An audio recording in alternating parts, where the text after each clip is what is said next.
Hi అండి అందరికీ welcome to my channel my talks and tips.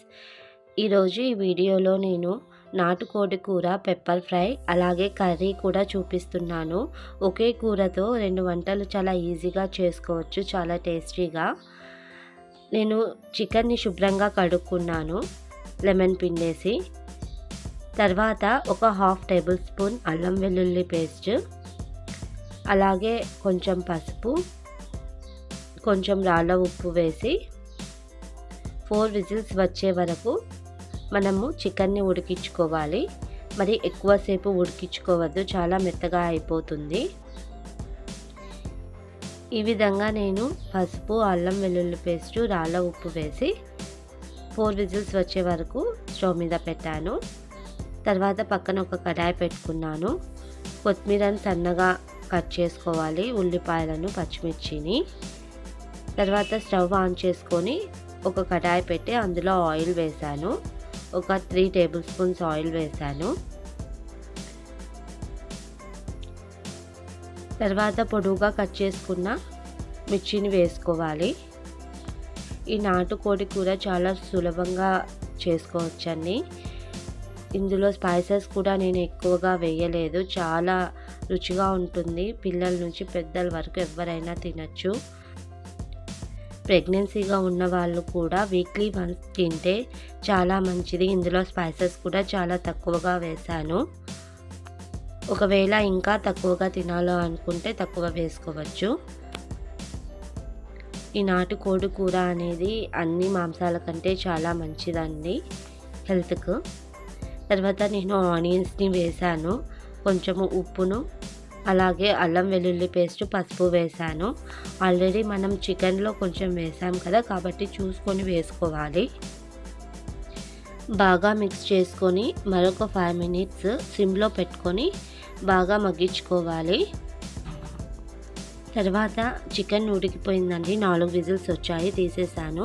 చూడండి, ఈ విధంగా ఉడికితే సరిపోతుంది, మరి ఎక్కువగా ఉడికించుకోవద్దు. మనం మళ్ళీ ఫ్రై చేసేటప్పుడు ఒక 5 మినిట్స్ అలా ఉడికిస్తాము, సో మరీ మెత్తగా అయిపోతుంది. ఆనియన్స్ అన్నీ ఫ్రై అయిపోయాయి. నేను తర్వాత బాయిల్డ్ అయిన చికెన్ని తీసుకొని అందులో వేస్తున్నాను.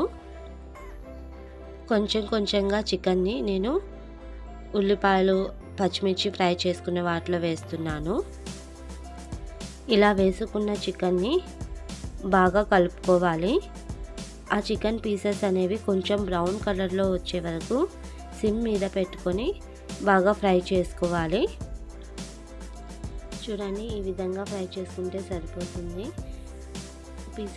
చికెన్ పీసెస్ కూడా బాగా ఉడికాయి.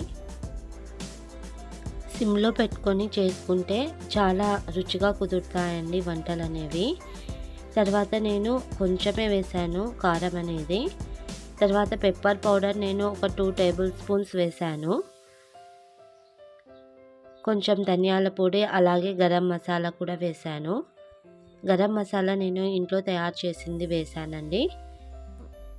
అలాగే కొంచెం సాల్ట్ కూడా వేసుకోవాలి, జ్యూస్ వేసుకోవాలి.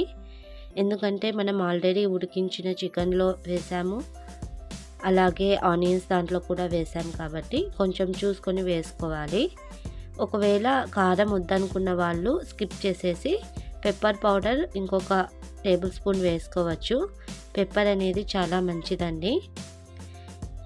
చూడండి, చికెన్ ఫ్రై అనేది రెడీ అయిపోయింది. చాలా సింపుల్ అండ్ ఈజీ అండి. తర్వాత నేను చికెన్ కర్రీ కూడా చేశాను. తర్వాత నేను కొంచెం చికెన్ సపరేట్గా తీసేసి చికెన్ని బాయిల్ చేసిన వాటర్ ఉంటుంది కదా, ఆ వాటర్ని కొంచెం కొంచెంగా అందులో వేసుకోవాలి.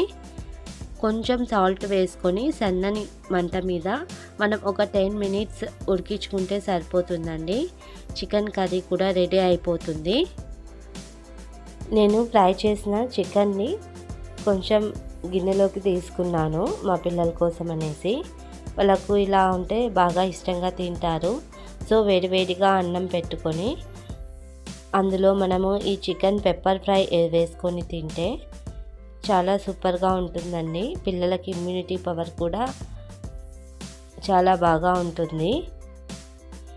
ఈ విధంగా కలుపుకొని పీసెస్ కూడా చాలా బాగా మెత్తగా అయిపోయాయి. అంటే మరీ మెత్తగా లేదు, మరీ గట్టిగా లేదు, మిడిల్గా నార్మల్గా చాలా బాగా ఉంది. ఒకసారి మీరు కూడా ఇలా ట్రై చేయండి, చాలా సూపర్గా ఉంటుంది. ఇలా మనము ఒకటేసారి 2 కూరలను చేసుకోవచ్చు. మా ఇంట్లో మా హస్బెండ్కి కొంచెం గ్రేవీ లాగా ఉంటే నచ్చుతుంది. సో నేను కొంచెం ఫ్రై ఇలాగే గ్రేవీ కూడా చేశాను. మీరు కూడా ట్రై చేసి ఎలా ఉందో కామెంట్ సెక్షన్లో పోస్ట్ చేయండి. మరొక మంచి రెసిపీతో మీ ముందుకు వస్తాను. Thank you for watching.